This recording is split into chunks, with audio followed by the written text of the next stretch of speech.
Em nome do Pai, do Filho e do Espírito Santo. Amém. Ezequiel, capítulo 9. Depois ouvi gritar com voz forte: aproximai-vos, vós, os guardas da cidade, trazendo cada um de vós o instrumento de destruição.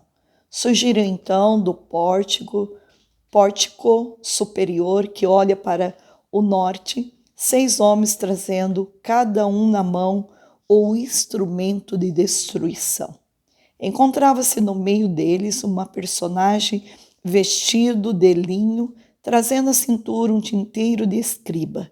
Entraram para se colocar de pé ao lado do altar de bronze. Então a glória de Deus de Israel se elevou de cima do querubim onde repousava até a soleira do templo. Chamou o Senhor o homem vestido de linho, que trazia à cintura os instrumentos de escriba. E lhe disse: percorre a cidade, o centro de Jerusalém, e marca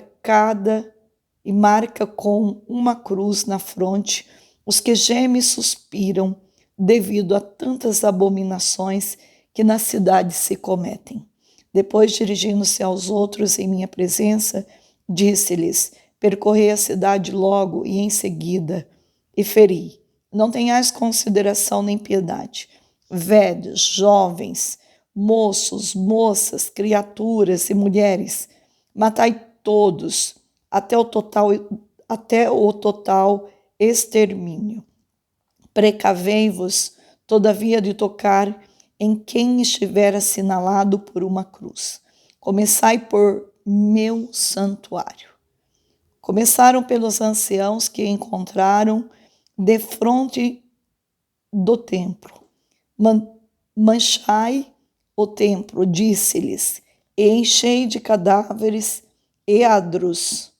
os adros. Em seguida, sai. E foram-se eles para prosseguir o morticínio na cidade. Permanecendo só durante esses massacres, prostrei-me de face com a terra e gritei: ah, Senhor, Javé, ides exterminar o que resta de Israel, desencadeando o vosso furor contra Jerusalém. A falta de Israel de Judá é grande, muito grande. Respondeu-me: a terra transborda de sangue e a cidade extravasa de perversão. Porque, dizem entre eles, o Senhor abandonou a terra, o Senhor não enxerga mais nada. Então, está bem, eu, de minha parte, não terei complacência.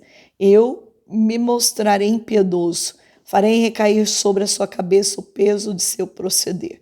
Depois disso, reapareceu o personagem vestido de linho que trazia à cintura um instrumento de escriba.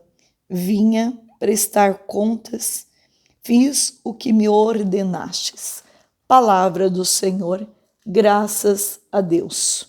Então hoje nossa leitura linda de Ezequiel 9, que eu gosto demais desta leitura, a leitura maravilhosa. Esse capítulo então apresenta um retrato do julgamento vindouro. Depois de Ezequiel ter visto quão corrupta Jerusalém havia se tornado, Deus chamou um homem vestido de linho para marcar a testa da pequena minoria que lhe havia permanecido fiel e seria poupado da destruição. Então chamou 6 homens para sacrificarem os ímpios da cidade. E este julgamento foi efetuado sob o comando do próprio Deus, como está no versículo de 5 a 7. O tinteiro de escrever era um objeto comum na época de Ezequiel. Incluía uma longa tábua estreita com uma ranhura para segurar a pena de junco, que era usada para escrever no pergaminho, papiro ou barro seco. A tábua tinha partes côncavas para conter barras ou brocos de tinta preta e vermelha que deveriam ser umedecidos antes do uso. O que é a glória de Deus? É a manifestação do caráter de Deus, seu supremo poder, transcendência e perfeição moral. Deus é infinitamente superior aos seres humanos e às suas limitações. Ainda assim, Deus se revela a nós de forma que o possamos adorar e seguir. No versículo 3 ainda diz o seguinte: querubim, no singular, é um termo usado para nomear uma ordem de poderosos seres angelicais, criados para glorificar a Deus. Eles estão associados à santidade absoluta e à perfeição moral de Deus. O Senhor colocou querubins na estrada do Éden para manter Adão e Eva ao lado de fora, depois de terem pecado. Gênesis 3, 24. Representações de querubins foram usadas para decorar o tabernáculo e o templo. A tampa da Arca da Aliança era adornada com 2 querubins de ouro, Êxodo 37, do 6 a 9, que simbolizavam a presença de Deus. O querubim visto por Ezequiel deixou o templo juntamente com a glória de Deus. Ezequiel 10. O profeta percebeu que ele era semelhante aos seres viventes de sua primeira visão, como está em Ezequiel 1. Do 4 a 5, Deus disse ao homem que levava o tinteiro de escrever que pusesse uma marca naqueles que lhe eram fiéis. A fidelidade deles era expressa por seu sofrimento devido aos pecados da nação. Aqueles que tinham a marca foram poupados quando os 6 homens começaram a destruir os ímpios. Durante o êxodo, os israelitas colocaram uma marca de sangue nos umbrais de suas portas, para que fossem salvos da morte nos dias finais. Deus marcará a testa daqueles que serão salvos. Apocalipse 7, 3. Satanás marcará seus seguidores. Apocalipse 13, do 16 a 17. E os que, como ele, estão destinados à destruição. Quando Deus castigar o pecado, não se esquecerá da promessa de poupar o seu povo.